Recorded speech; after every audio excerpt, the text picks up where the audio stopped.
பிரியமான தேவ பிள்ளைகளை, இன்றைக்கு நம்முடைய வாழ்க்கையில ஆண்டவர் நம்முடைய குடும்பத்திற்கு என்று வைத்திருக்கிற அத்தனை ஆசீர்வாதங்களையும் அவர் நமக்கு நிறைவேற்ற வேண்டும்.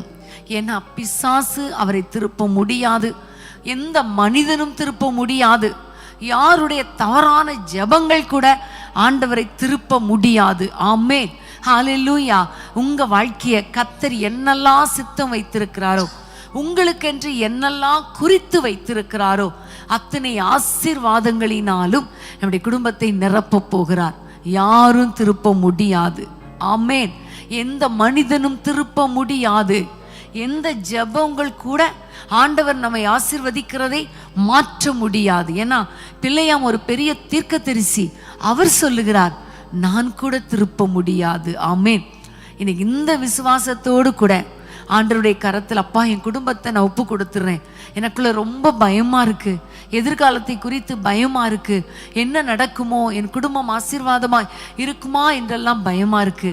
ஆனா இந்த வசனத்தின்படி நீங்க என்னை ஆசீர்வதிக்கும் பொழுது யாரும் அதை திருப்ப முடியாதப்பா. நீங்க உமக்கு சித்தமானபடி ஆசீர்வதிப்பீங்க, எங்களுக்கென்று குறித்திருக்கிறதை நிறைவேற்றுவீங்க. ஆகவே உங்க கையில எங்களை தாழ்த்தி ஒப்பு கொடுக்கிறோம் என்று சொல்லி ஆண்டவரை நோக்கி கூப்பிடுவோமா?